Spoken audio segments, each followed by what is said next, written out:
Okay, video 2 of 3 that I'm gonna do right now. Okay.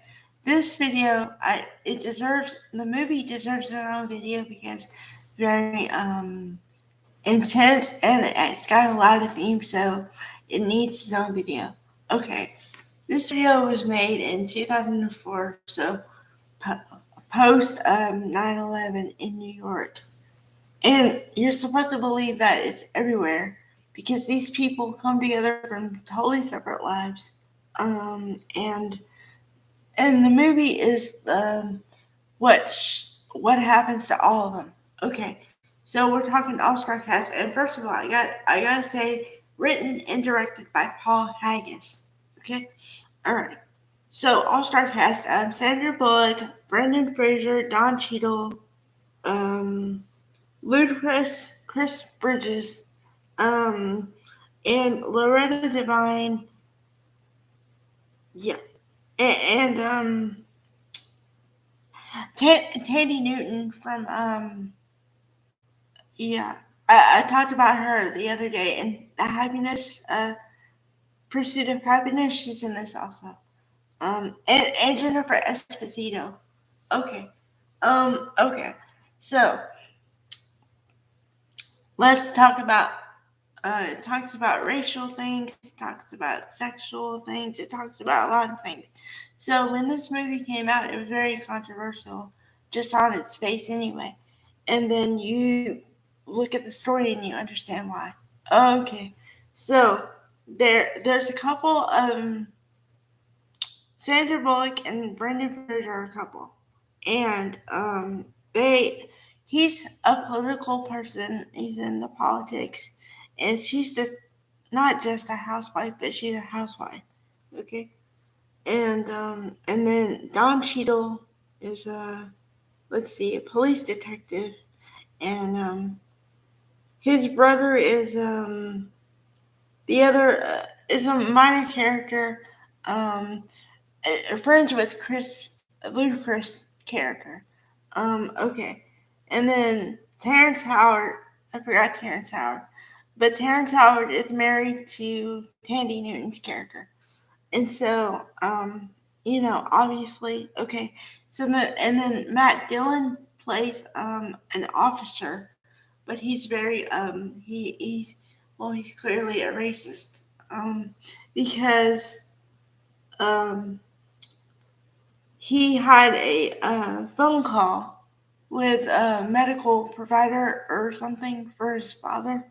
His father lives with him because he's got like kidney disease, and so he tries to call the people to get help for his father. But Loretta Devine, who plays Shaniqua, answers the phone, and so he asked her name, and she says Shaniqua, and then he goes off, and then she denies him the help for his father. So he's mad. So he goes off, and he's a policeman, so he's going on the beat or whatever. And then he sees his car, and it's a black couple, Terrence Howard and Tandy Newton. And so he says, "Pull it over because you're speeding and I think you're drunk." And Tandy Newton says, "But wait a minute, he doesn't even drink. So what are you talking about?" And then so they're dressed to the nines, okay? Terrence Howard is in a suit, and his wife is in a dress like a cocktail dress for a party, right? So then he says, "Okay, you gotta get out of the car and like spread them to whatever." And then so she's in a dress, so then she's like, "Where would I be hiding anything?" And then he like touches her inappropriately, obviously inappropriately.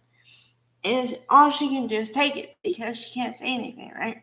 So she gets mad at her husband after the fact, like, "Why didn't you protect me? Why did you let him touch me that way?" She says something else, but I'm not gonna say what she says. But anyway, and he knows that he should have said something to him, and he says, "Well, I was trying to protect you. Like I was trying to make sure you live because I'm trying to not piss him off because if I say the wrong thing, I'm a black man, so they'll shoot me. You know what I mean? Okay, so then there's that. So then, Sandra Bullock's character and they play Jean and Rick. Okay, so then their house gets broken into or something, and so they have to change the locks. So then she doesn't she doesn't trust the guy fixing the lock because she's like, "Can you make me a separate key or whatever?" And and then he's like, why don't you trust me? And like automatically, like a racist thing because he's like Hispanic. So Hispanic and white. So there's racial undertones and not even undertones, but like all over the film. And then, um, and then Don Cheadle, his mother, the character, she's really old and by herself, and so she depends on somebody to like bring her groceries and stuff. So she thinks it's her other son who did the grocery shopping or whatever, but it was him. But then he's the one who of the family. He takes care of her and doesn't say anything and like doesn't want any credit. But then he's mad because all he wants is like thank you, recognition of some sort, and he's not getting anything. So then he's mad. And and then also, I forgot a small part. He was like in bed with his girlfriend or what. I don't know if they're married.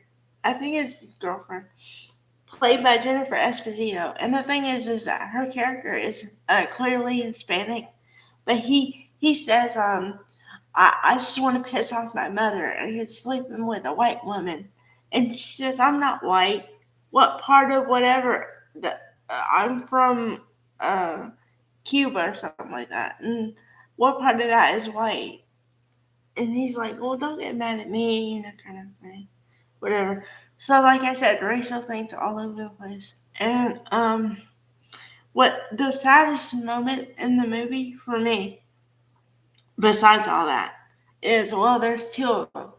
Okay, one of them is Lamont or whatever, the friend of the Anthony Chris Bridges. Um, okay, he gets shot by the cop because Matt Dillon plays the officer. I told you that. Okay, Ryan Phillippe plays his partner, but he doesn't want to be partnered with him anymore. So somehow he gets his own car, and then he's just driving around. So he picks up the kid because he wants to ride home because it's really cold or whatever. Okay, so then he's like, he doesn't know his motivations and stuff. And he's acting like the black kid is acting really funny in the car. So then he's like, well, just show me your hands or whatever. And the thing is that he has a little statue in his car. And, whatever. And the kid has the same statue, but he's holding it in his hand, but he doesn't know it. So because he won't show his hands, he just shoots him close range. And I mean like close range. And then he finally opens up his hand and just he sees that it's just the same statue. And then he's like, oh my god, oh my god, oh my god. So then he does what you're not supposed to do, which is he shoves the body out of the car and just doesn't say anything. And then just drives away because he's thinking in his head, how can I justify this? Like, if somebody asks me questions, what am I gonna say? That kind of thing. So yeah. Um. So, and the second saddest moment in the movie for me is the guy who chases the locks has a daughter, right? And so there's this I think it's Middle Eastern family who has a store, but the door keeps getting broke into, right? Okay, so then he gets bullets to protect his store, but they're blanks, but he doesn't know that. Okay, so he just shoots at the guy because he thinks he's taking advantage of him, like ripping him off, but he's not. Okay, but so, and then his daughter with the cape around her, like an invisible cape, wants to give the invisible cape to her dad, right? And so she says, "Here, Dad," and she runs, but then he shoots her, and like for a split second, you think she's dead, okay? But she's not because it's blank. But oh my god, that moment in the movie, my heart stopped for a minute, you know? But it just goes to show that, like, you can't judge a book by its cover, and you should never judge somebody based on race, sex, any of those things. Like teach it in school, but nobody like listens. I guess.